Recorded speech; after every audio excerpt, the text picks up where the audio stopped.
Good afternoon, church. My name is Lee Tolentino and welcome to Summit Christian Fellowship first worship service and second anniversary. We thank God for bringing us here today to celebrate and give thanks to Him, Jesus. In behalf of Summit Christian Fellowship, thank you again. Now we will have our opening prayer, and with that, let me call on Pastor Celso de Guzman. Lord, we thank you for raising our worship to you in spite of who we are and what we are. We're undeserving of your grace and mercy, and yet your holy presence is with us as you have promised that you will never leave us nor forsake us. Oh Lord, we thank you for what you will show to us today in the celebration of the second anniversary of this church. We thank you for how you have been so faithful to them in the past, and we thank you that you will sustain them at their present challenges and goals.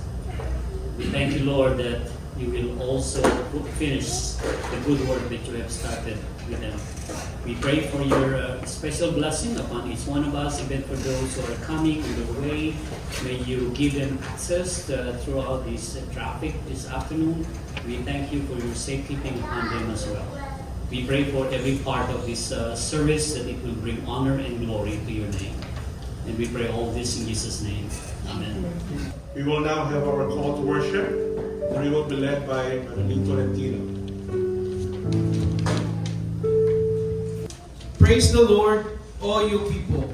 Let us give thanks to the Lord, for He is good and His love endures forever.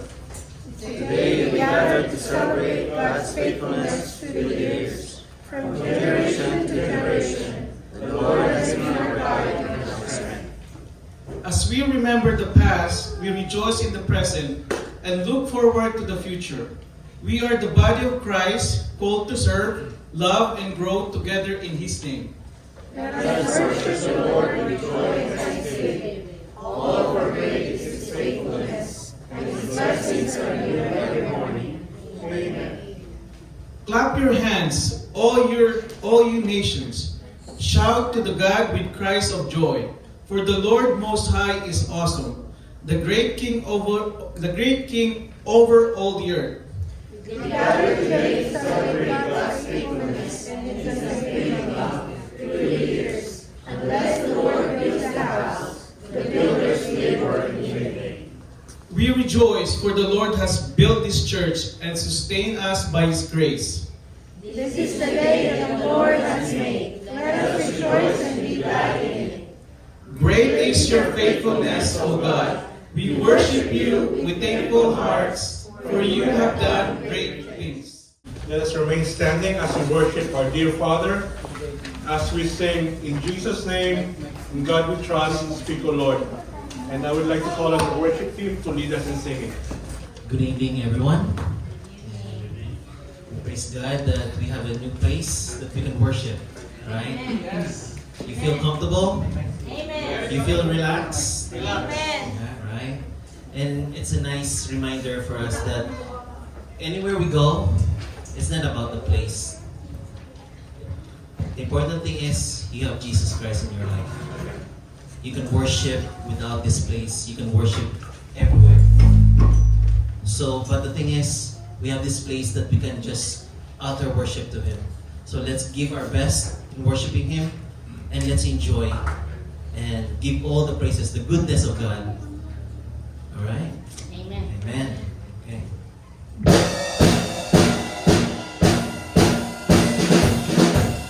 Let's clap our hands together.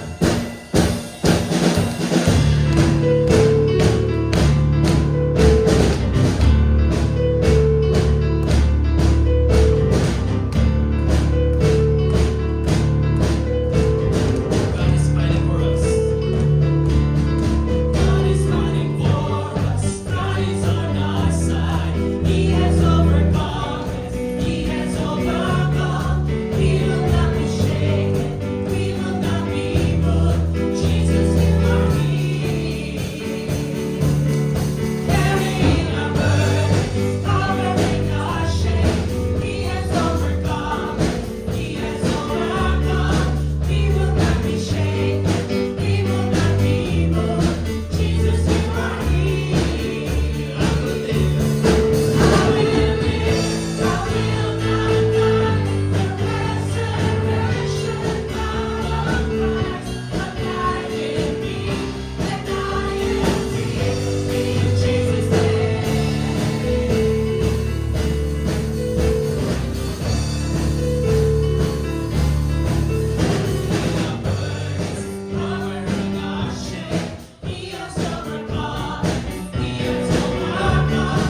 close our eyes, Father. We thank you, Lord God, for who you are. And we're here just to worship you, Father. Whom shall we fear, Lord, for what you have done on the cross? You redeem yourself. And you lift yourself high, Father. And we thank you for that, Lord. As we sing this song, Lord God, may it be a sweet hearing in your ears, Father. Because you deserve all the glory and praises, Lord. And nothing shall stop us in worshiping you.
think of one or two that God has blessed you, then thank Him.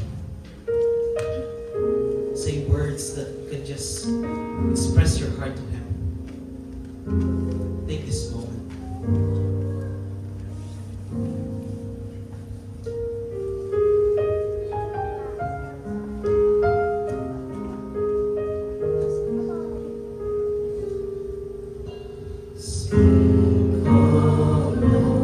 As we come to you to receive the food of your holy word, take your truth, let it deep in us, shape and fashion us in your likeness, that the light of Christ might be seen today in our acts of love and our deeds of faith.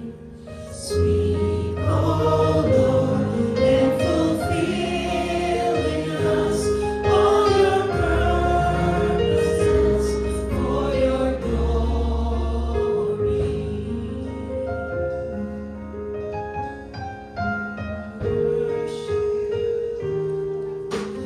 Teach us, Lord, full obedience, holy reverence, true humility. Test our thoughts and our attitudes in the radiance of your purity. Cause our faith to rise, cause our eyes to see your majestic love and authority.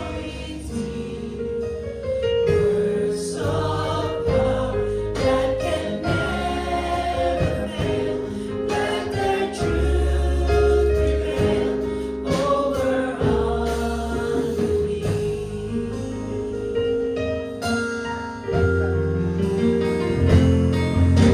Sing, O Lord, and renew our minds. Help us grasp the heights of your plans for us.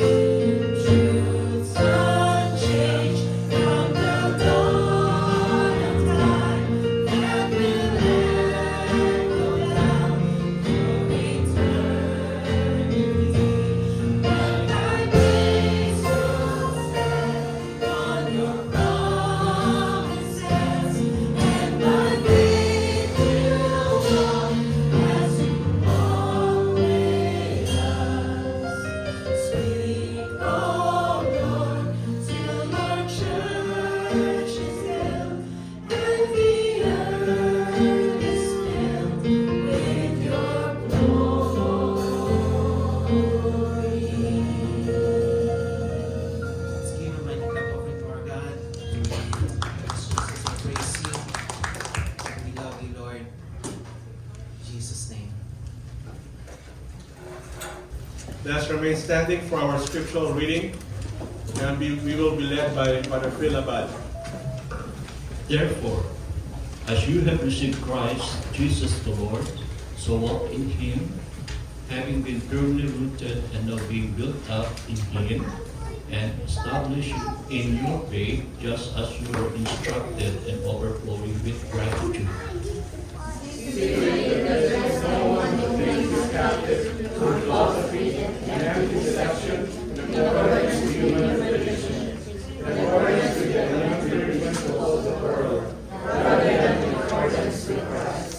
For in Him all the fullness of deity dwells in bodily form, and in Him you have been made complete, and He is the head over every ruler and authority. And in him you were also circumcised with the circumcision performed without hands, in the renewal of the body of the flesh by the circumcision of Christ. Having been buried with Him in baptism, in which we were also raised with Him through faith in the working of God who raised him from the dead.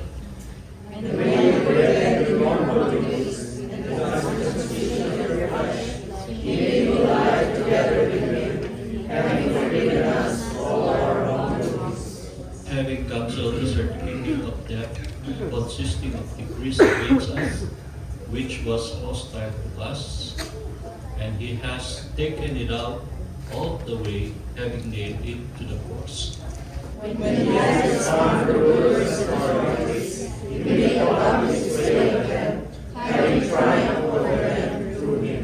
Altogether,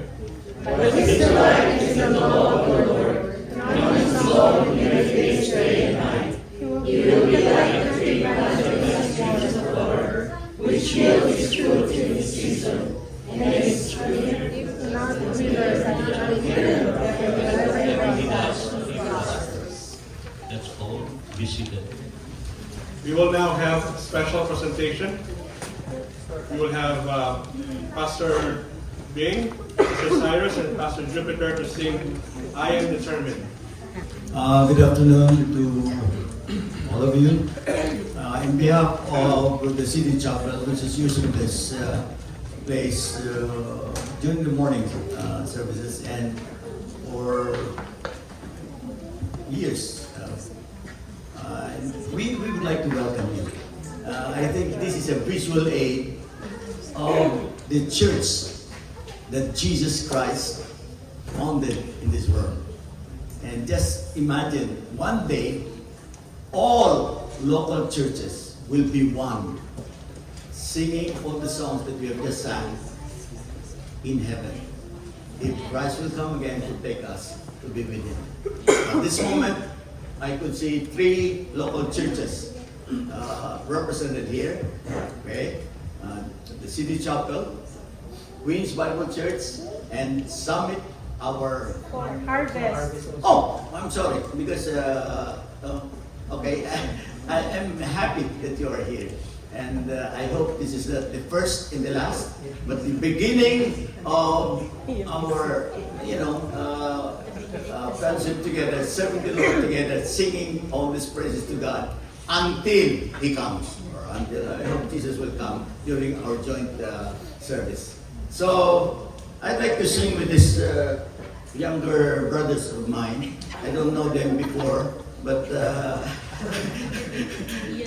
I'm happy that the Lord is still calling, handsome people to serve Him. And we would like to sing this song, I Am Determined. It takes determination to really finish the task or the race that God placed us to run.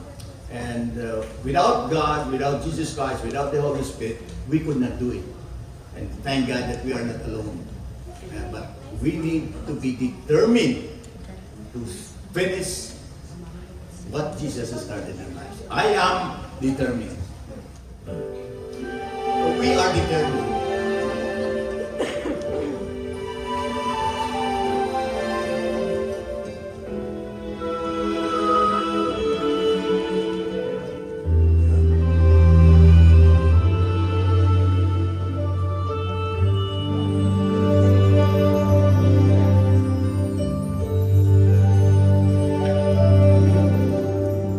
Darkness around me, sorrow surrounds me, and though there be trials, still I can see.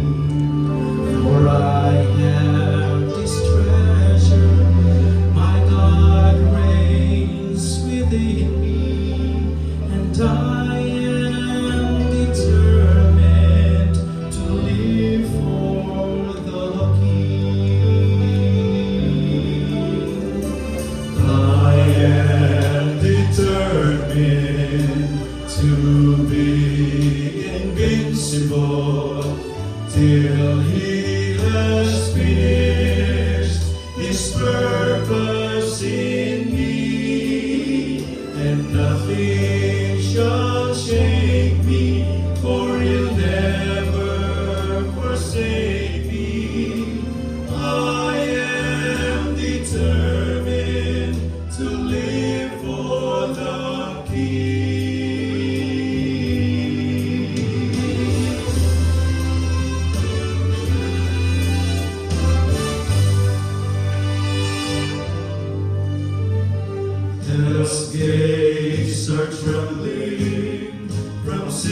these prayers ascending, darkness is crumbling from praises we sing. Our sovereign victorious is marching before us, and we are determined to live for the King. I am determined to be invincible till He has finished His purpose in me. And nothing shall shake me, for He'll never forsake me. I am determined to live for the King. When I am weary, I look to His face. When I am tempted, I'll trust in His grace. I'll trust in His grace. I am determined to be invincible till He has finished His purpose in me, and nothing shall shake me, for He'll never forsake me. I am determined. I am determined. I am determined to live for the King.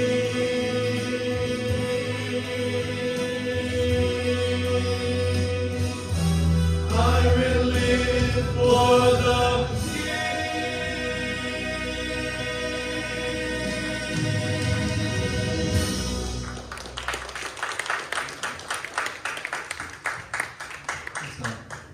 Thank you, Pastor Bing, Pastor Cyrus, and Pastor Jupiter.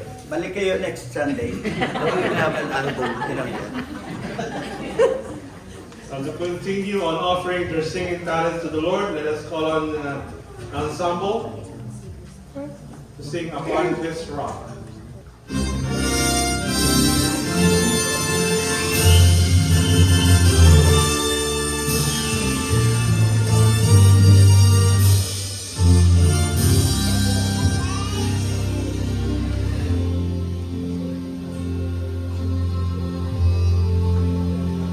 When others see with earthly eyes just what they want to see, you will see the things that never die.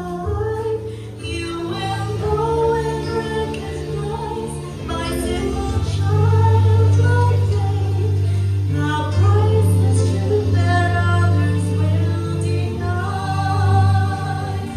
When others say I'm just a man who likes to dream his dream, when others call a miracle a myth, you listen for eternity in moments as they pass, and see with spirit eyes what others miss. Upon this rock I build my kingdom, and on this rock forever and ever it shall stand. And all the powers of hell itself shall nevermore prevail against it.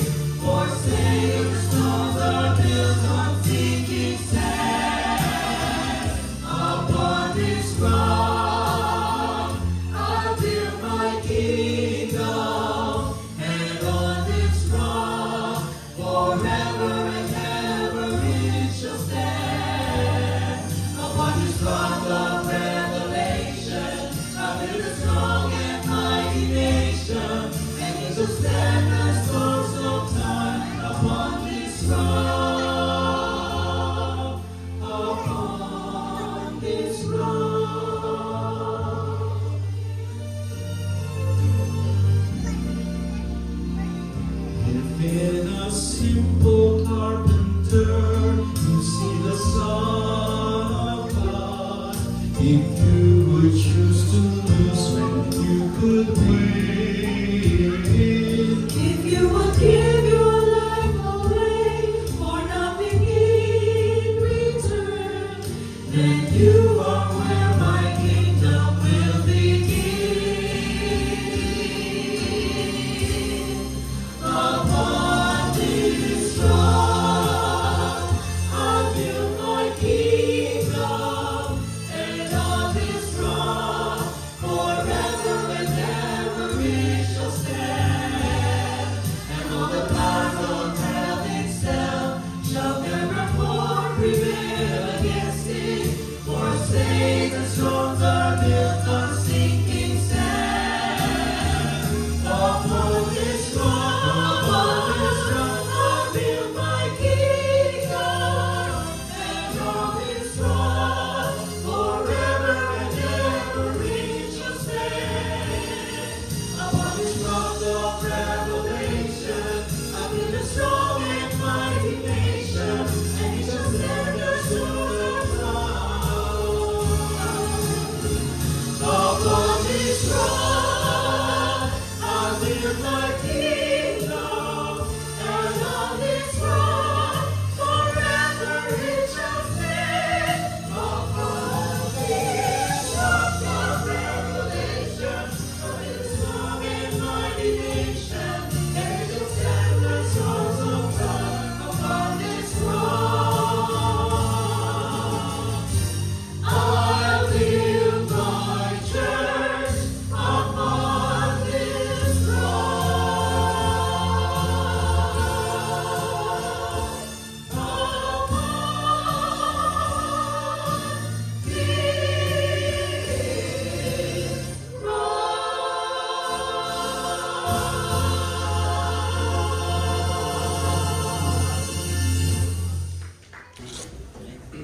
Now let us ready our minds and our hearts to receive God's message as we call on His servant and the preacher for today, Pastor Cyrus Lima.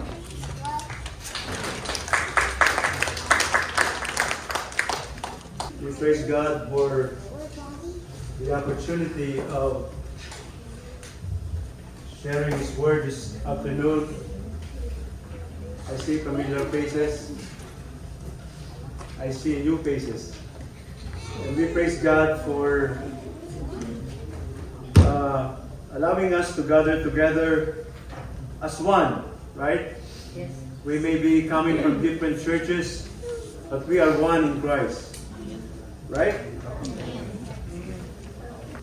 Praise God and glorify the majestic name of the Lord Jesus Christ for the year 2024, right? And we are now in New Year 2025, where we are celebrating our second anniversary as a church.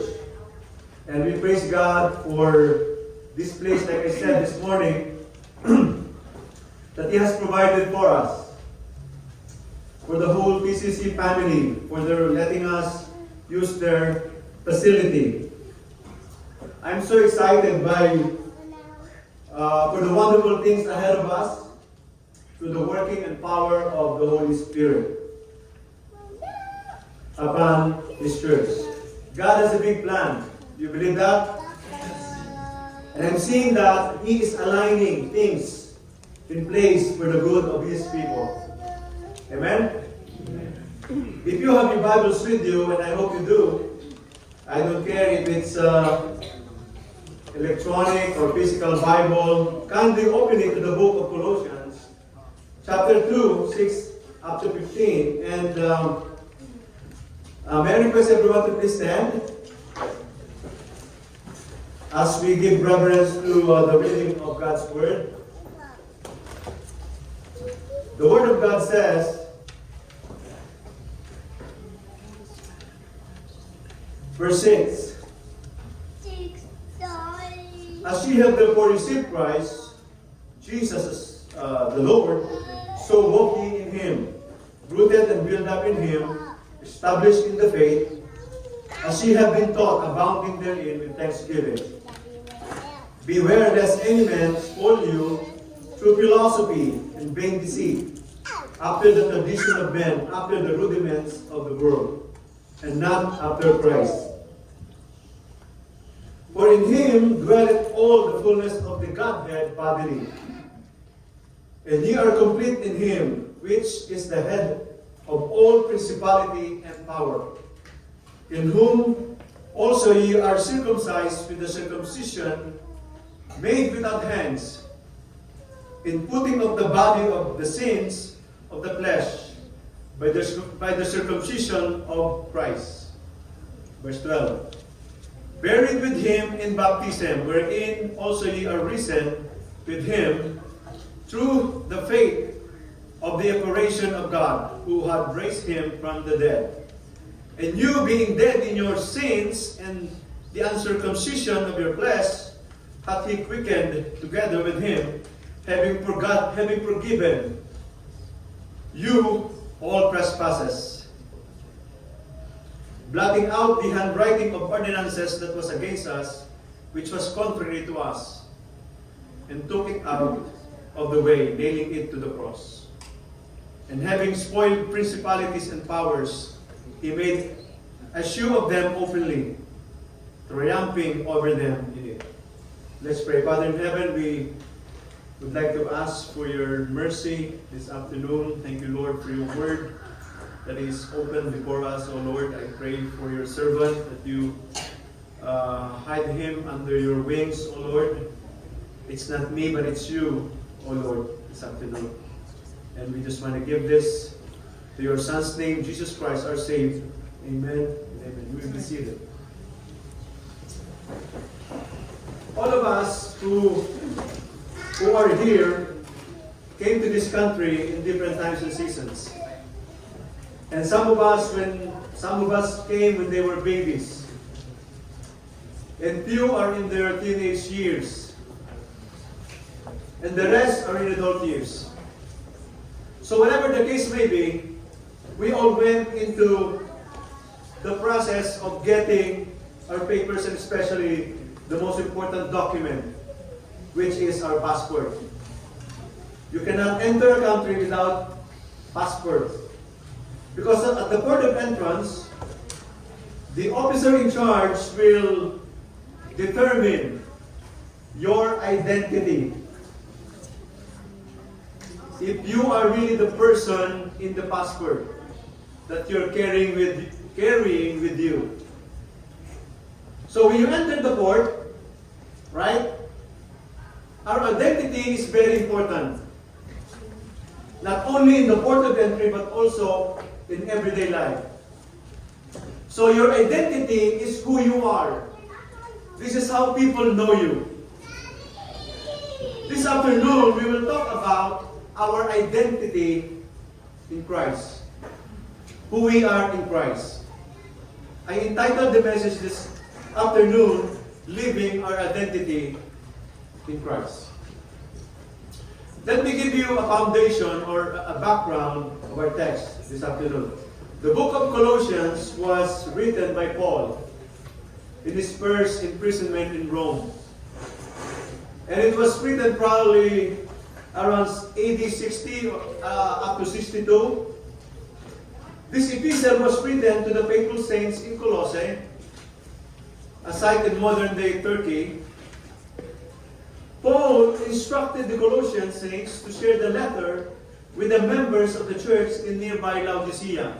And we can see that in Colossians 4:16. There are lots of similarities between Ephesians and Colossians. They were written about at the same time. Paul had never met the Colossians, nor visited or founded that church.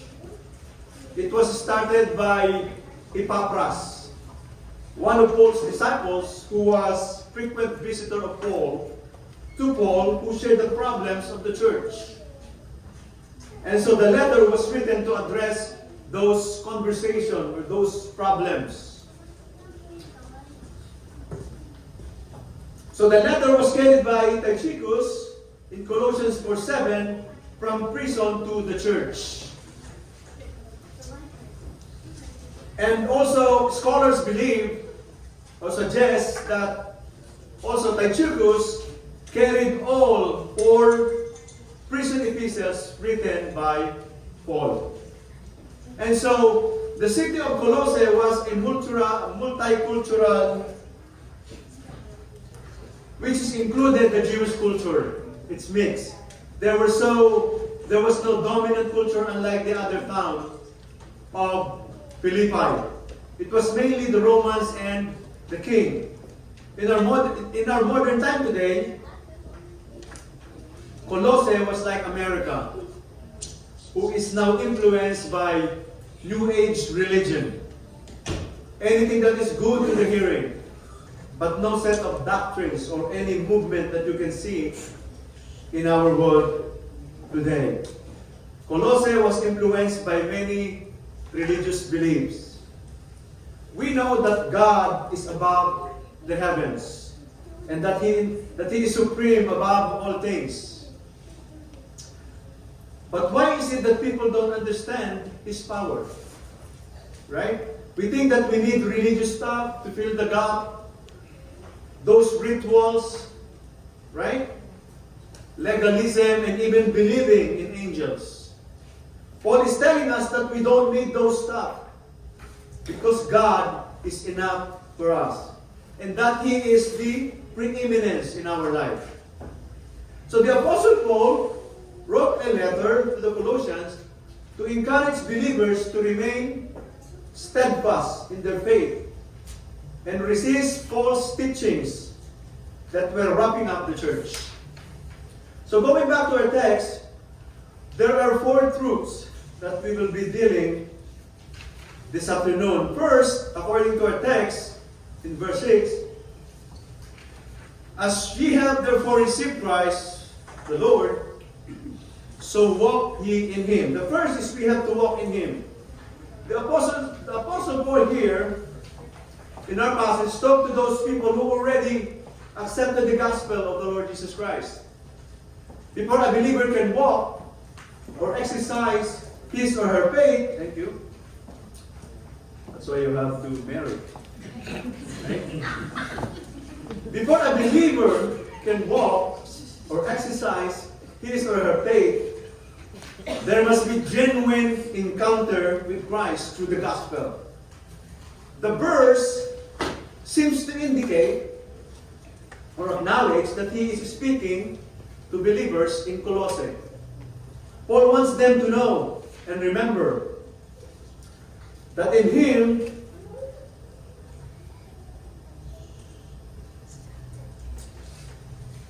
there was complete sufficiency in the lordship of the Lord Jesus Christ.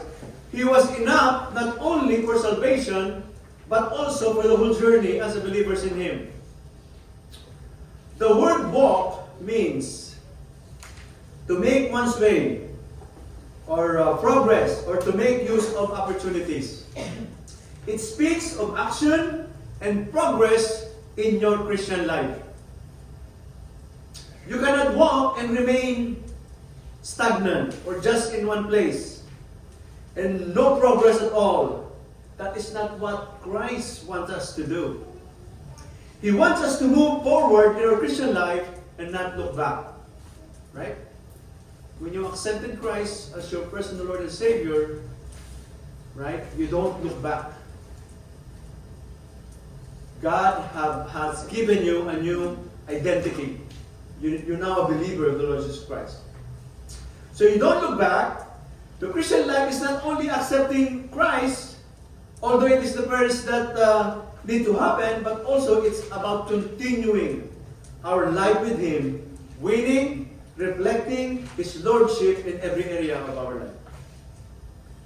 Now, if you can gauge your life this afternoon, right? How is our walk with God? Are we making progress daily into His likeness? Or are we carried away by the cares of this life and totally no progress at all? I hope that we will make it a habit of walking with God daily.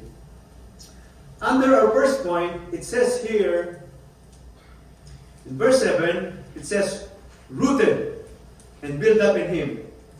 So let us take rooted first. The Apostle Paul uses an expression from an agricultural point of view. Right? Anybody who grew up on a farm, or a member of your family who is a farmer. Right? The meaning of the word is to cause, to strike root, or cause a person or a thing to be what? Grounded. So the language rooted refers to what happened at the time of conversion. It is as if the Lord Jesus Christ is what? The soil. And we are eventually connected to Him. We are rooted with Him, getting our nutrients from Him. Right? When a believer is new in the faith, the root is not so deep.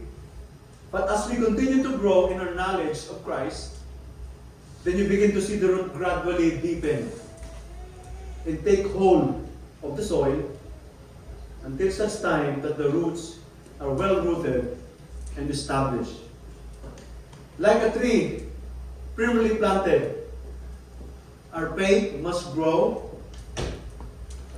deeper and deeper in Christ, so that when the winds of discouragement, troubles, or fears comes, we will not be moved easily, because we are deeply rooted in Christ.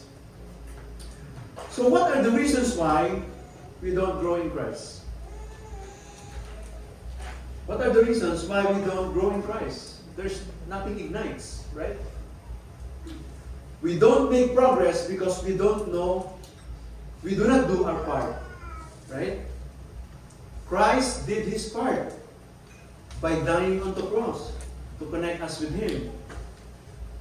Now that we are connected, now that we already have relationship with Him, we don't follow Him as much as we want to. For us to grow, we must strengthen our roots daily in Him. Reading His words, meditating on them, sharing it with others, is where we deepen our roots. Because the Word of God is our spiritual food. Like we feed our body, right? 5 times, sometimes 7 times a day.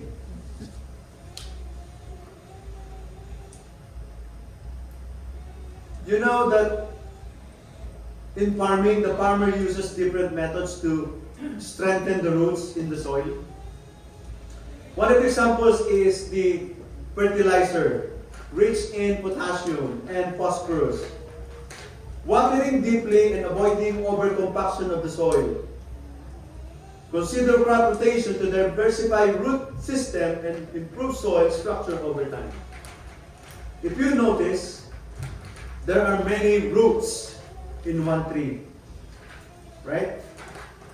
There are many roots in one tree. And they are helping each other to take hold of the soil. The picture of believers fellowshipping and helping each other, right? We need each other to go in Christ. Right? If you've been a believer for a long time, right? You have the responsibility to help those believers who are new in Christ. Help them grow in their faith in Christ. Right? That is our job. To help them, to help each and every one. Not only rooted, but also built up in Him. Now the Apostle Paul focuses his attention on agriculture to architecture. When I first came here to the US, I was fascinated with the tall buildings in New York City, right? The way they are constructed. Like a building, we are constructed on foundation of Christ. Jesus Christ is the strong foundation, and we are built on Him. I work in a warehouse, and often I'm on the road delivering goods. from one place to another. Every week we go to Naya in New York to a store, and we always pass by Tappan Zee Bridge. Those long bridge. When it was under construction, I saw how they built the foundation of that bridge. Every single post and the material that they used to make the bridge strong and protected from any calamity, right? But no matter how strong the foundation in quake proof, we know that it will not remain strong over time. It will become brittle, right? You see, this is the exact picture of our life in Christ. The difference is we are secure in a strong foundation, not like that foundation. He is our strong foundation, and if we are built in Christ, no matter what happens in this world, we will not be shaken because we are built in a strong foundation. Not like any strong building in the world. Over time, it loses its strength and it's subject to change, right? I know there's a lot of buildings, bridges here in the United States that needs to be changed. That's what the expert says.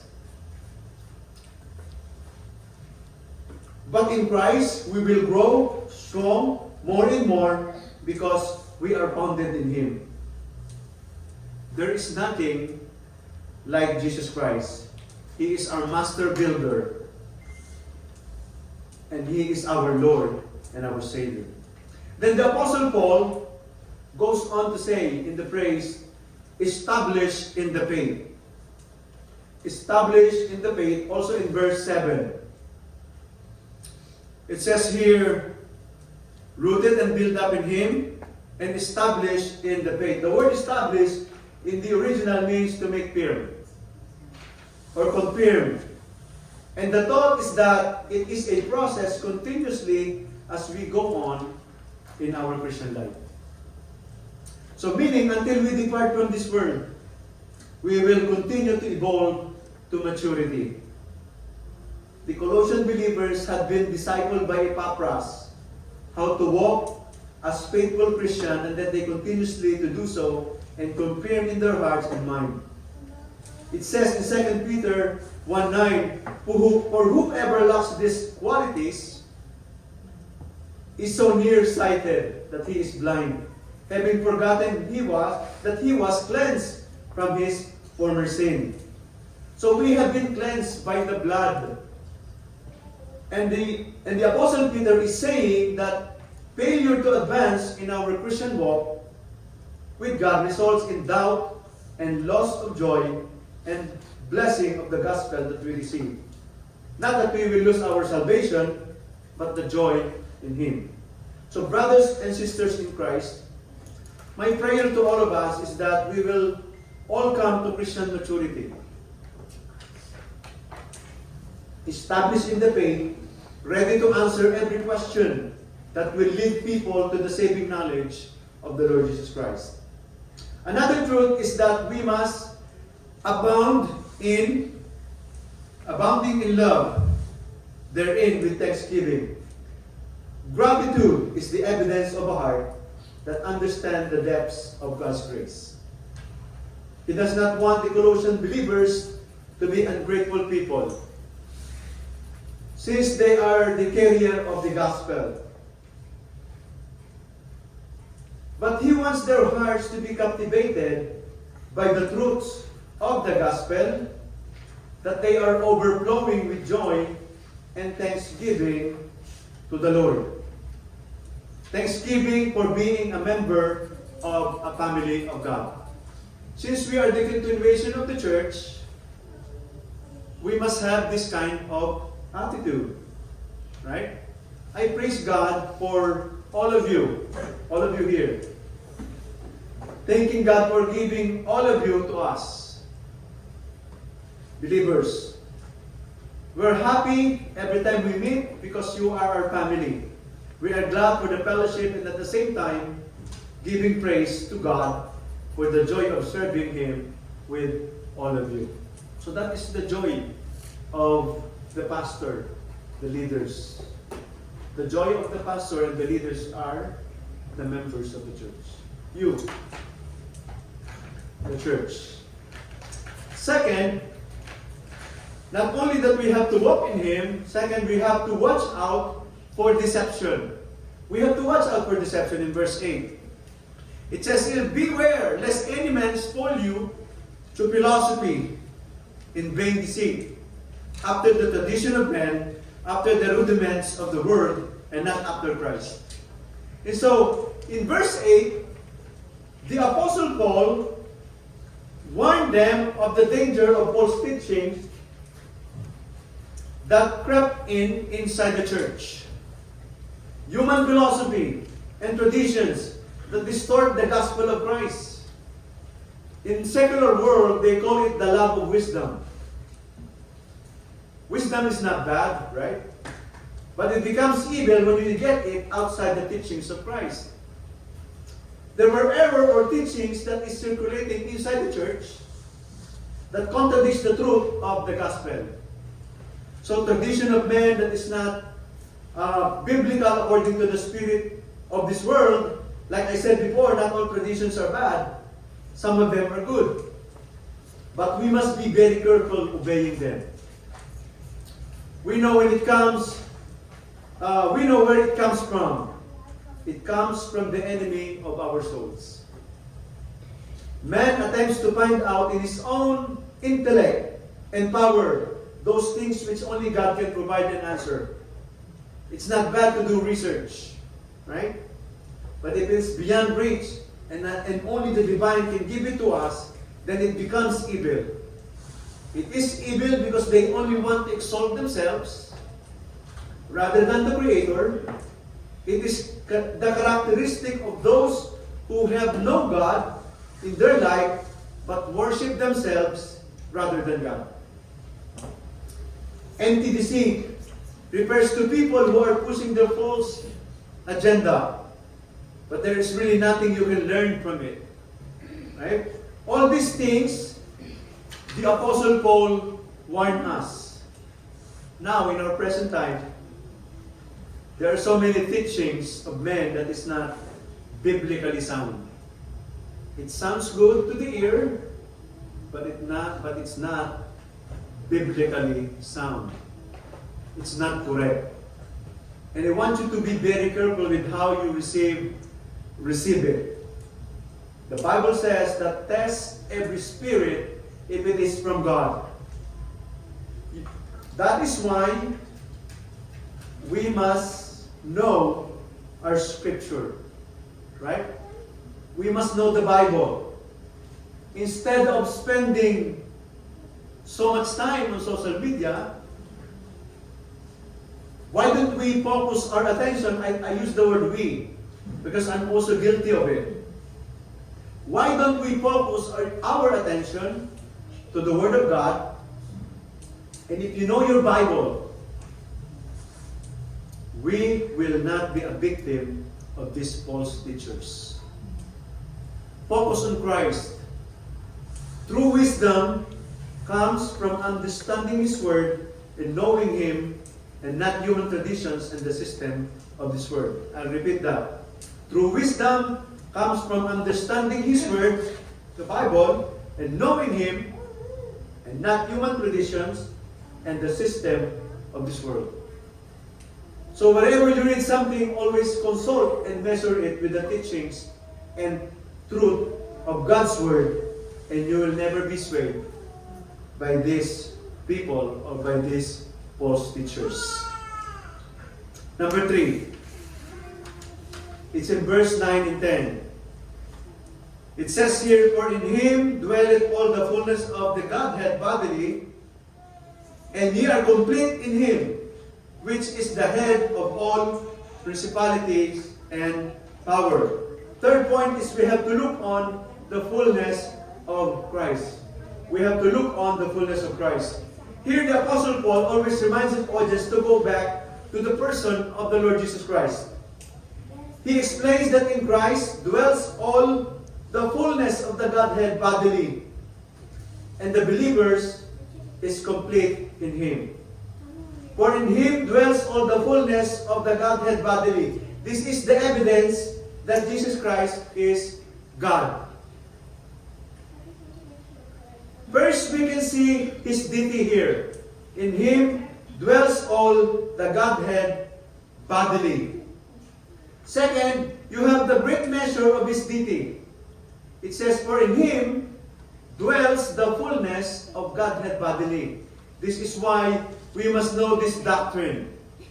Because like the Colossians, they are bombarded by false teachers and false teachings, denying the deity of the Lord Jesus Christ. And in our world today, there are various groups of religions in our society who do not believe on this teaching. They do not adhere to the idea of the deity of the Lord Jesus Christ. Some people believe that He's only human. Yeah, that is correct. That is not true. He is human, but He is also God in human form. Right? So our responsibility as a believer, is to teach that Jesus Christ is fully God. The verse contains two distinct assertions here. Number one, that the fullness of the Godhead eternally dwells in Christ. Meaning, from the beginning, He is God.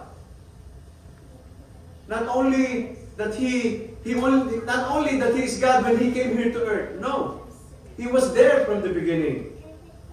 Number two, the fullness of the Godhead dwells in Him as one having a human body.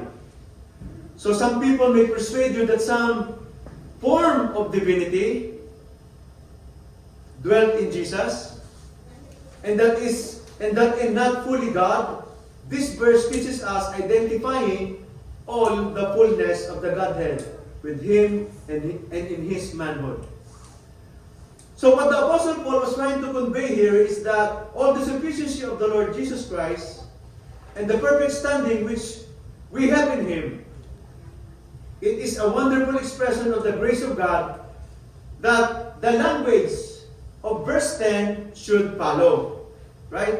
And ye are complete in Him which is the head of all principality and power. We no longer need anything outside of Christ. In Him, we are complete. Spurgeon, one of the popular preacher in time past, gives a good definition of our completeness in Christ. And I quote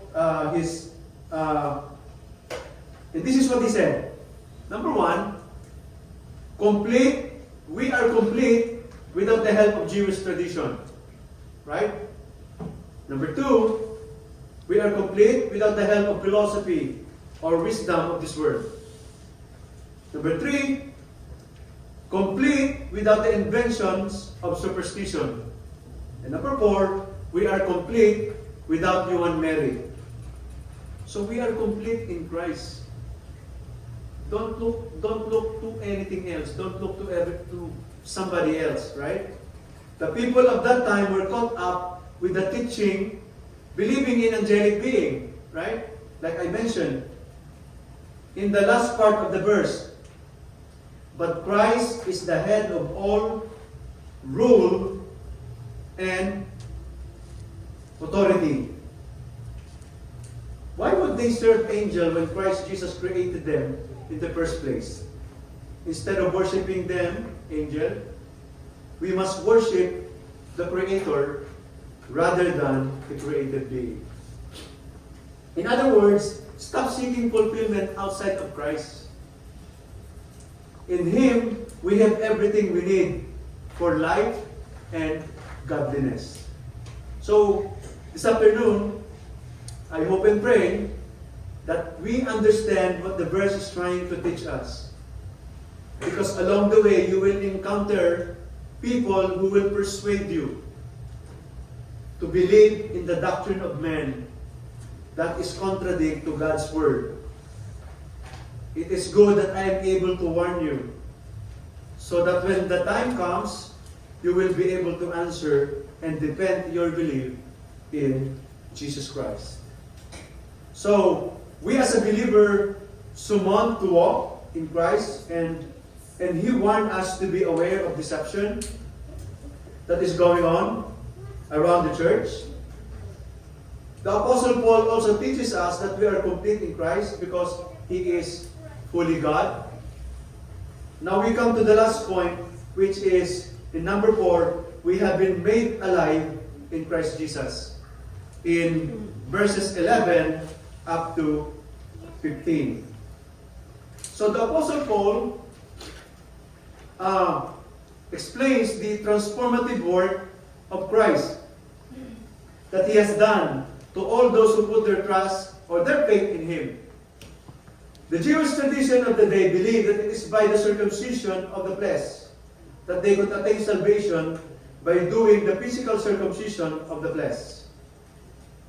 Right? It says here, in whom also ye are circumcised with a circumcision made without hands, in putting off the body of the sins of the flesh by the circumcision of Christ. And so,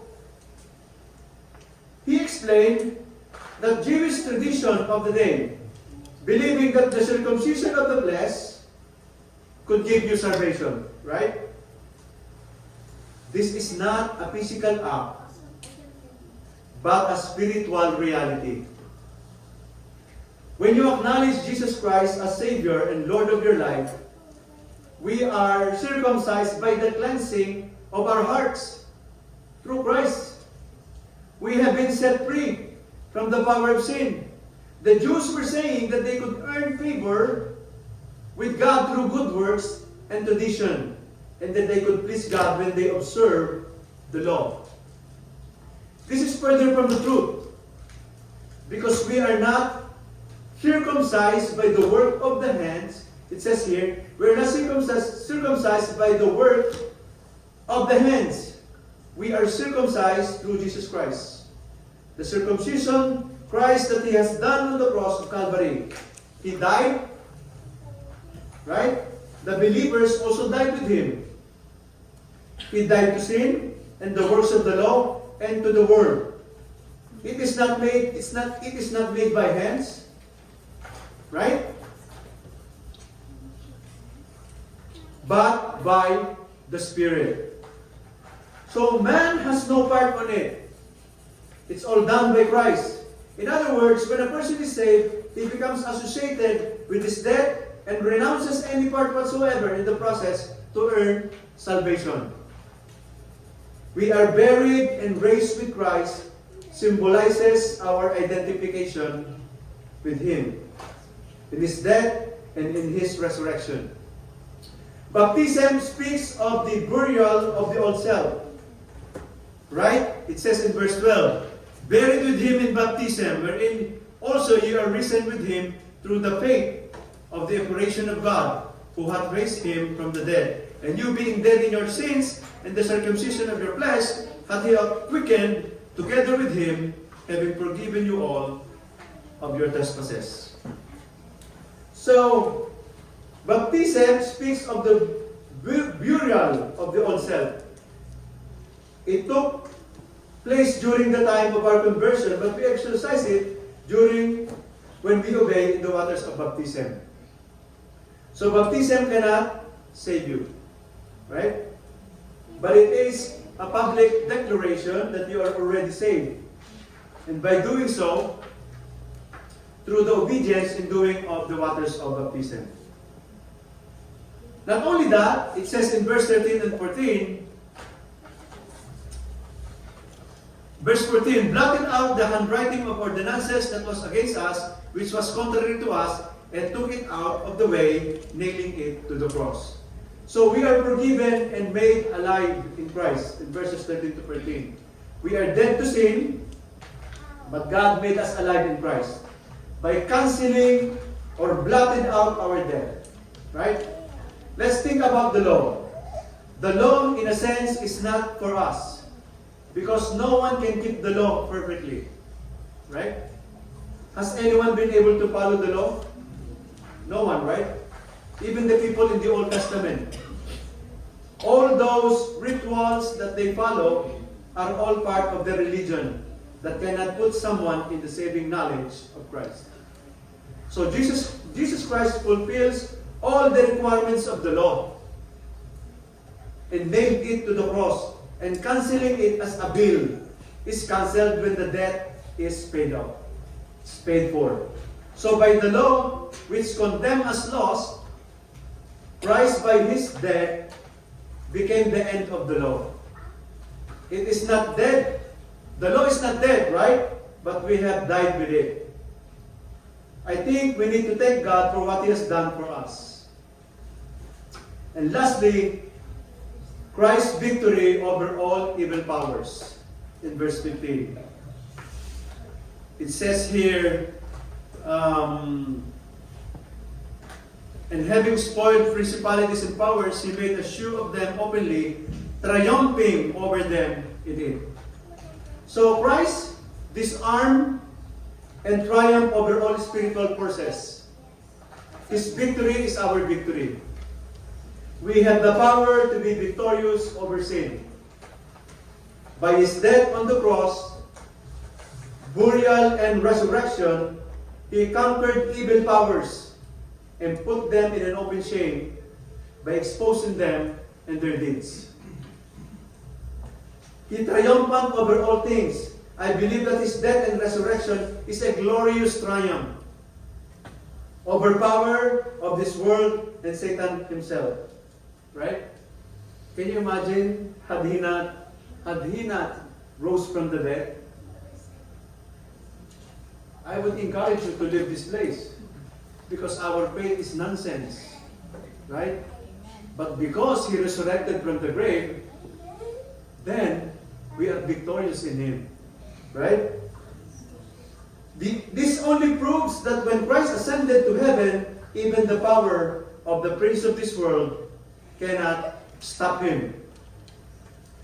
What does this tell us as a believer? What does this tell us as a believer in Christ? We don't need to fear because Christ is in us. Many believers don't know this truth, that if we have Christ, we are victorious. We are overcomers. And I want you to remember that. I know a lot of things are going on in our world today. And I'm not going to elaborate more because you can see, you don't have to go far. Right? But we are victorious and overcomers in Christ. Christ disarmed all powers in this world. As a Christian, we need to learn to embrace this truth because we have Christ in our disposal, victorious over everything. So, how do we apply this truth every day in our life, knowing that Christ already set standard for us to follow? Live in freedom that Christ has given you. We no longer enslaved of sin or fear. Christ has already won the victory. Church, living our identity in Christ requires that we need to walk in Him. Rooted in Him. And pushing out the work of the devil or the deception that crippled the church in our journey with Him. We are complete in Him because He has proven Himself God eternally and in body form. Lastly, He made us alive in Him. He gave us hope not only in this present time but also in life to come. What is our response to the message? What is our response to the message? If you are a believer, right? If you accepted the Lord Jesus Christ as your Savior, you are saved, right? Renew your commitment to walk in Christ. If you have not been faithful to the Lord, renew your commitment and walk with Him daily, because tomorrow is not promised. If you are struggling with sin or fear, remember that Christ has already won the victory. And as I always end my message with an invitation. If you have not received Jesus as Lord, the Bible says today is the day of salvation. Today is the day to surrender your life to Him and experience His fullness. Right? Accepting Christ is like ABC. Accept that you are a sinner, right? And that you cannot save yourself. Accept that you are a sinner. You cannot save yourself. You need a Savior. Letter B. Believe in Christ. Believe on what He has done on the cross. Instead of you being hanged on the cross, crucified on the cross, God do it for you. And see, confess your sins and accept Him as your personal Lord and Savior. And when you do that, the Spirit of God will live in you. Three things.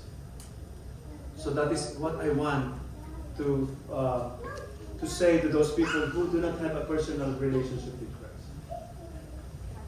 Let us bow our heads and pray. Heavenly Father, we thank you, Lord, for the opportunity of having a new place, O Lord, wherein we could worship. Thank you, Lord, for your goodness in our lives, O Lord. Father, I pray for Summit Christian Fellowship and all the churches who are here represented, O Lord. I pray that you continue to work in the life of each and everyone, O Lord. We are just one body, Lord. And we are your servants, O Lord.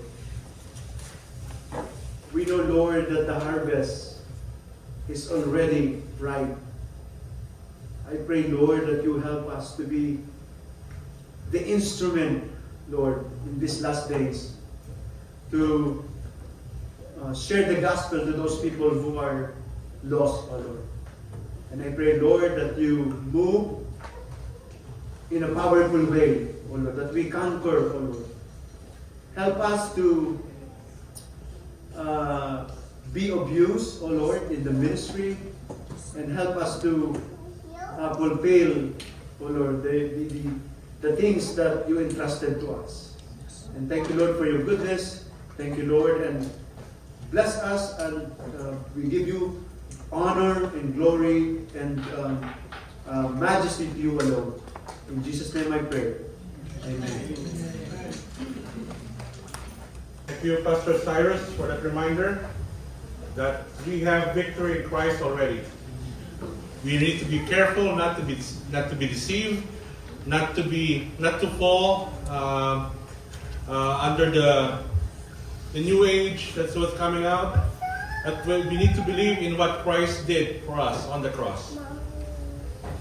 And as an extra reminder, we will be calling on the SCF choir and guests to sing the basics of life.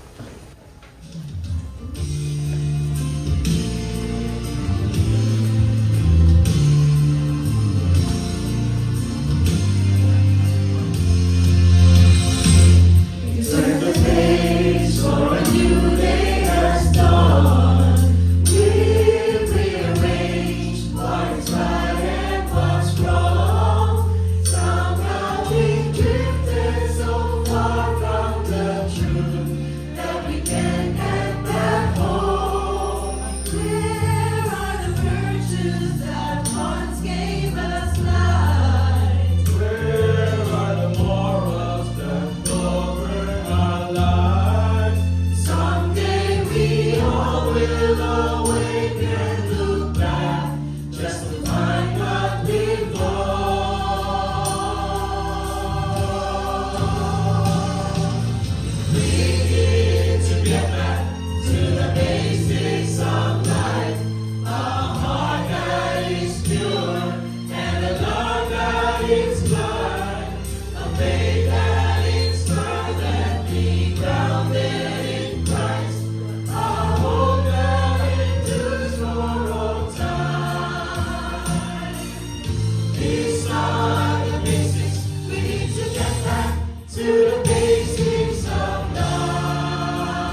Brothers and sisters, now it is at a point in our worship service that we will be worshiping our dear Father through our tithes and offerings.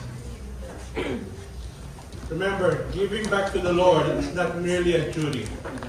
It is a declaration of our faith, our trust, and our love for the God who has given us everything. The Word of God says in 2 Corinthians chapter 9, verse 7, that each one must give as each has decided in his heart, not reluctantly or under compulsion, for God loves a cheerful giver. When we give, we proclaim that our treasure is not in earthly riches, but in the eternal riches of heaven. We declare that God is our provider, our source, and our sustainer. As we have our ushers collect the offerings, we will have a special number sung by Ms. Paris Tolentino, and she will be singing, "He is Always Good."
Praise Father,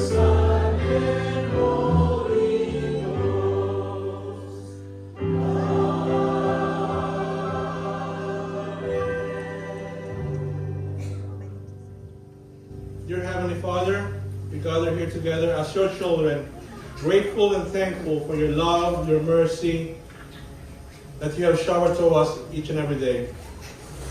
Thank you, Lord, that we can come together as a family, as a community of believers in this place to bring you our tithes and offerings with hearts full of gratitude.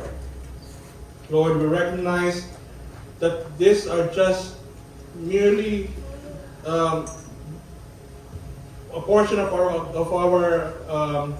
wealth here on earth, Lord, but everything that we have is coming from you. We thank you for our jobs. We thank you for our livelihoods that you have given us, that we're able to provide for our families. We're able to give back to you a portion as an expression of our thanksgiving. Lord, these tithes and offerings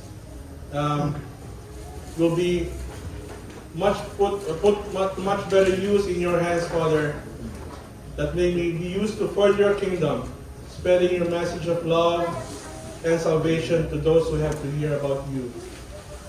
Lord, bless the hands of those who gave today, Lord, and even those who are not able to. Multiply these gifts for the glory of your name. And may these offerings be a testament to of our faith and commitment to your work here on earth, Lord. Bless us that we may be proper stewards, that we may use all our resources wisely and in alignment with your plan and purpose. All this we pray in Jesus' name. Amen.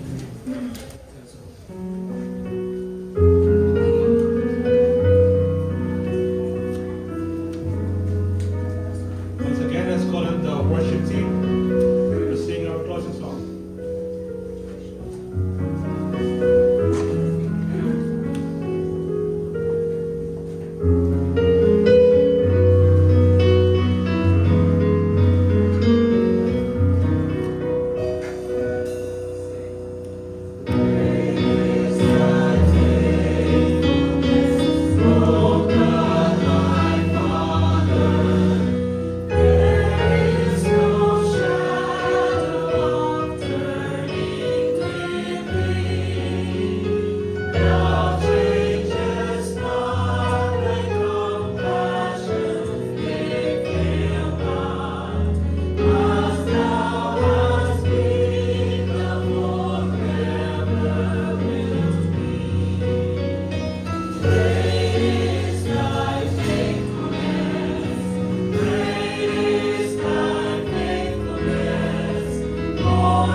anniversary of Summit Christian Fellowship. And we pray that what God has started in your life, in this church, you will reach the summit of your faith and become the kind of Christian and with a deeper love and fellowship with one another, but most especially with God, our Heavenly Father. Till the end. Let's pray. Our Lord and our God, the only true and living God of heaven and earth, God of Abraham, Isaac, and Jacob, our Heavenly Father, through the Lord Jesus Christ. Thank you for bringing us together at this moment to again obey your command, not to forsake assembling ourselves together, but to inspire and grow in our love and fellowship with one another. Thank you for this moment that we could rejoice for the second year anniversary of Summit Christian Fellowship. Thank you for Pastors Cyrus and Pastor Joe as they continue to minister to this church, for the leadership and all those who have been faithfully serving and joining this church. May more people would be led to this church in order that we could continue to fulfill the mission that you have given to us in this world. And so, Lord, thank you that the reminders that you have given to us through your servant, Pastor Cyrus, will not go in vain, but will produce the works that you intend to do through us, through the Holy Spirit. To Him who is able to keep you from falling and to present you before His glorious presence without fault and with great joy, to the only God, our Savior, be glory, majesty, power, and authority through Jesus Christ our Lord, before all ages, now and forever. And the people of God says, Amen. Amen.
You may be seated, please.